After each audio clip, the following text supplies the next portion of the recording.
She sold happiness in glass jars. The poster read, "Happiness sold in glass jars, call today," and underneath the text was a phone number. I took a picture of it thinking it was amusing, not knowing the horrifying reality behind it. I planned on showing the picture to my wife, but got caught up with chores and forgot about it. That was until the next day. I awoke sleeping back to back with my wife and was dressed and off to work before she was even awake, since my shift starts extremely early. It was the same as any other day, a dull, meaningless day at work. However, I was able to finish all my work quickly and so left the office early. However, as I took the same route home as I do every day, I noticed it again. The same poster from the day before. I don't know why, I really don't, but I decided to call the number. I figured it would be some joke and didn't really expect anyone to answer, but something always drew my attention towards that poster. It only rang once before someone picked up. "Hello?" a woman said. Hi, I'm calling about your poster? Your ad?" "Oh, awesome," she said calmly. "When do you want to pick it up?" "Pick what up?" "The jar," she said, like it was the most obvious thing in the world. "Oh, of course, I realized then that I had left work early without telling my wife Kelsey, so I could just go pick it up now and she'd be none the wiser." "What exactly is it? That you're selling?" "I just told you. It's happiness. In a glass jar. Like the poster said. Happiness keeps best in glass jars. They're more durable than, say, a plastic bag." Okay. Should we meet somewhere?" "For sure. I don't want you to end up being a creep or something, so let's go to a public place." The public place we decided on was a Starbucks parking lot a little over a mile from me. Now, I didn't think I was really going to be buying a jar of happiness or whatever. I was 99% sure she was going to sell me illegal substances. Maybe white powder would be in the jar. I remember thinking, oh no, happiness is probably a nickname for some street substance and I'm going to a drug deal. What if she's a cop? Am I going to be arrested? But something inside me told me to keep walking, and so I did. I stood outside and texted her. "I'm here." "Cool. Be there in a sec," she replied. "What are you driving?" "A silver Camry."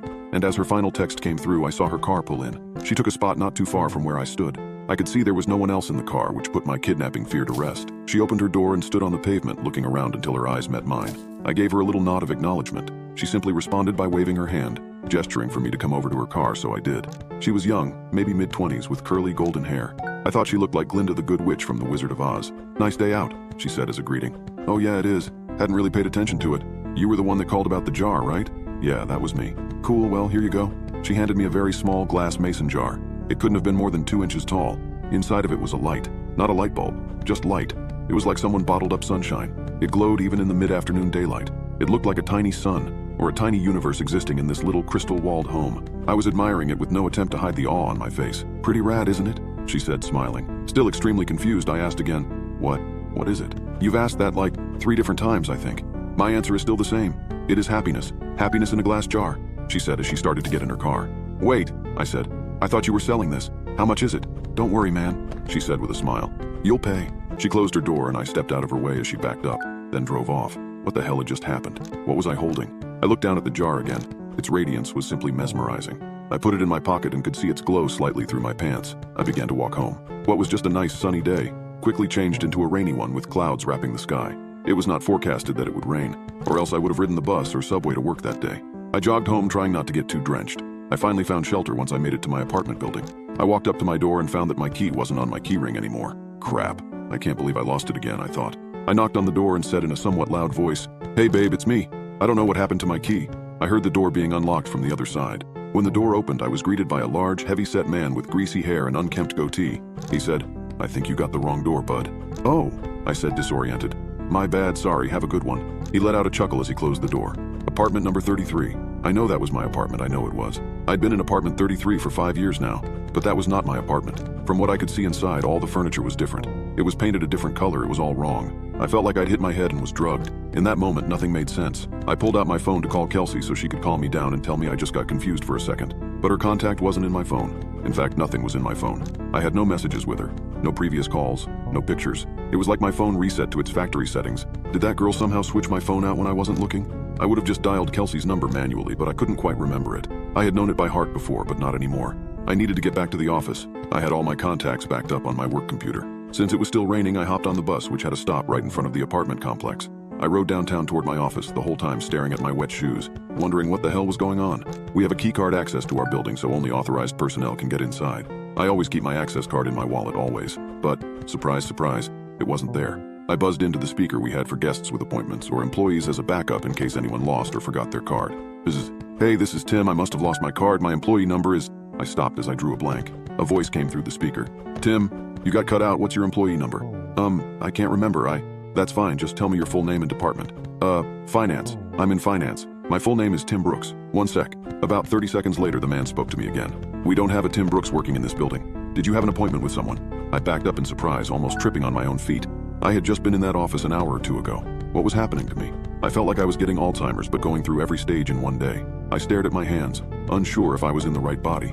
I felt like the world around me was disintegrating. I wasn't in control, I was merely sitting inside somebody else's head, watching the world through their eyes. Just then, I got a text. I recognized the number immediately. It was that girl, the one who gave me the jar. I had forgotten all about it until I saw her text. Hey, how's it going? I looked at my phone, dumbfounded. It made me angry she was so nonchalant about this. She knew what was going on. She had done this somehow. What the hell did you do to me? The worst is yet to come. I was astronomically close to just chucking my phone as far as I could in frustration. I took the jar out of my pocket. It looked unchanged, still glowing just as bright. What the hell did you do? I yelled at the jar, realizing I probably looked like a lunatic. As I stared at its glistening glass, I realized something. I didn't know what my wife's face looked like anymore. I knew her name. Well, I know it started with a K or maybe a C. I couldn't picture her in my mind. I knew I had a wife. I knew I did. Yes, because I had a daughter. I had a wife and a daughter. I just couldn't remember their faces, or their names, or their birthdays, or any memories I had with them. I know they existed. They did exist. I had just seen them that morning, right? I couldn't remember how she looked or what she smelled like. What was our first date? We had a wedding, right? What about our first kiss? Or my daughter? Or was it my son? Maybe I didn't even have a kid. But my wife or girlfriend, she was real. I knew she was. The thought was tearing me apart. I couldn't see her in my head. I couldn't recall a single fact about her. I was standing outside of the same building, but I was unsure why I was. Did I work there? I must work somewhere. The rain was accompanied by a chilly wind now. It was whipping at my face, making my nose and cheeks sting. I wanted to go home. I wanted to be with her. I wanted to be warm. I wanted to go into a shitty office job that kept a roof over my head. I wanted it all. I was soaking wet. I was miserable. I couldn't remember my parents or my childhood. I looked down at my hand. I was still clutching the jar. The only memory of my entire life I could concretely remember was that girl giving it to me, telling me it was happiness. It did not bring happiness. It brought pain. It brought suffering. I was more miserable in that moment than I'd ever been. My phone buzzed. Break the jar, Tim. I looked at my other hand. With the setting sun and the rainy sky, I swear the jar glowed brighter than any streetlight near me. I didn't break it because I was following her instruction. I broke it because I was angry. I broke it because I was upset. I needed a release. I raised my arm above my head and brought it down with one swift motion, shattering the jar on the concrete beneath my feet. That dark, chilly air accompanying the rain spread away like it was the shockwave of a bomb going off, and I was at the epicenter. I saw the warm yellow light from inside the jar spread rapidly across the ground and ascend into the sky. It was as if I was watching the beginnings of the universe being created, like God had just snapped his fingers and said, "Let there be light." I was engulfed in it. I could no longer see street or rain or anything dark. I felt like I was plummeting into a star going faster than the speed of light. It felt like sitting in front of a fire on a cold winter's night. But that warmth was covering every inch of my body, and then I blinked. Immediately I could feel the sheets beneath me, and my back barely touching my wife's. I was staring out the window. The morning light drenched through the glass and gleamed on my face. I stood from bed and grabbed my phone. It was Friday morning. I had one text. "Let me know if you ever need another jar." I called in sick to work. I snuck into my daughter's room and greeted her with a kiss and told her she didn't have to go to preschool today. We were going to have a family day. She smiled and stretched out her arms with a yawn before curling up and falling back asleep. I got back in bed and squeezed my wife tightly. I didn't let go for hours. Our daughter came into our room and woke us up eventually. She was jumping on the bed and shouting for us to wake up. Yesterday I may have found that annoying. Yesterday I may have found a lot of things annoying or monotonous or dull. But not today. Today I pulled her under the covers in between me and Kelsey. Today was going to be a good day. Today, I was happy.